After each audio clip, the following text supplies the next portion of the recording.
It was Christmas Eve, 1945. The war was finally over. Families across America were home, gathered around trees, counting their blessings. The Sodder family of Fayetteville, West Virginia had 10 children. They were loud, warm, and alive. By Christmas morning, 5 of them were gone. The house burned down overnight. Investigators said the children died in the fire, but here is the thing that will haunt you.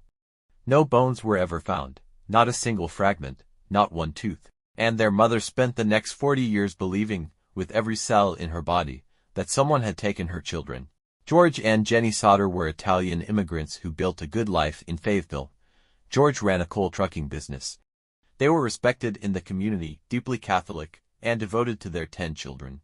The 5 children who would disappear that night were Morris, 14, Martha, 12, Louis, 9, Jenny, 8, and little Betty, 5. The other 5 children were older, either away or in a different part of the house. In the weeks before Christmas, something strange had already begun. A man had come to the house asking about work.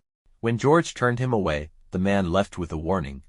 He said something dark about the Sodder family, something threatening. George didn't think much of it at the time. He should have. Christmas Eve, the children stayed up late, excited. Jenny put them to bed around midnight and went to sleep herself. At 1 a.m., she was woken by a phone call. A woman's voice, asking for someone who didn't live there. Wrong number. Jenny hung up and noticed something. The lights downstairs were still on. The front door was unlocked. She went back to sleep. At 1:30 a.m., she smelled smoke. The house was on fire. George and Jenny grabbed the 5 children who were nearby and got out. Then George ran back. He tried to climb to the upper windows to reach the other 5. But his ladder, the ladder he always kept against the house, was gone. He tried to drive his coal truck under the windows to climb up. The engine wouldn't start, the same truck that had worked perfectly the day before. He tried 3 times to re-enter the burning house. The fire drove him back each time. A neighbor called the fire department. The fire station was less than 2 miles away. They didn't arrive for 8 hours. By morning, the house was ash. And 5 children, Morris, Martha, Louis, Jenny, and Betty, were simply gone. Investigators spent a single day examining the site. Their conclusion: the children had died in the fire. Case closed, but George and Jenny could not accept it. And when you hear why, neither will you. A fire hot enough to completely incinerate 5 human bodies, bones and all, would need to reach temperatures above 1,600 degrees Fahrenheit, sustained for hours. House fires rarely reach that. Crematoria, which are purpose-built for this, still leave bone fragments behind. The Sodder house fire burned for 45 minutes. No bones, no teeth, no evidence any child had ever been in that part of the house. What investigators did find in the rubble: a liver, intact. They said it belonged to one of the children. A pathologist later confirmed it was not human and had never been exposed to fire. It had simply been placed there. The phone call in the night, the missing ladder, the truck that wouldn't start, the fire department that took 8 hours. And now this. George Sodder started to dig. And what he found shook him to the core. Witnesses came forward. A woman at a Charleston hotel said she saw 5 children, matching the descriptions exactly, traveling with 2 men and 2 women in the days after the fire. The children looked frightened. She didn't know who they were.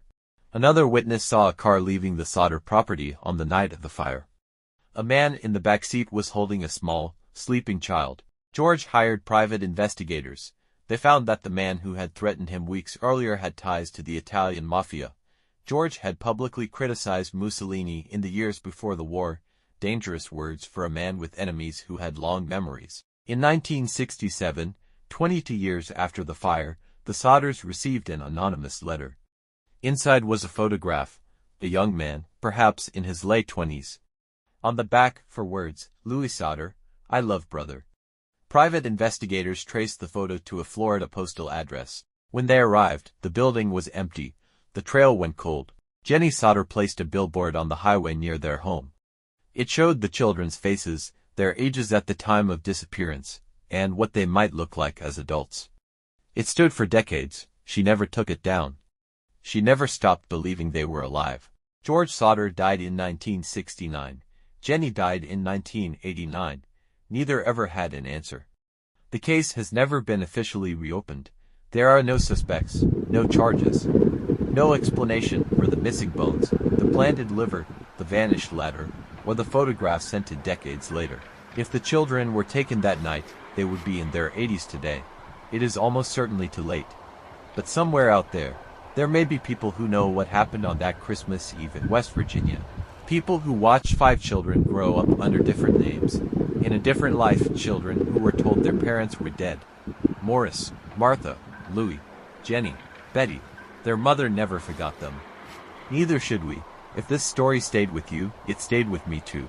Subscribe so you don't miss the next case. Next week, we're covering a mystery with an unbreakable code, a dead man with no name, and a secret that governments have tried to bury for 70 years. I'll see you then.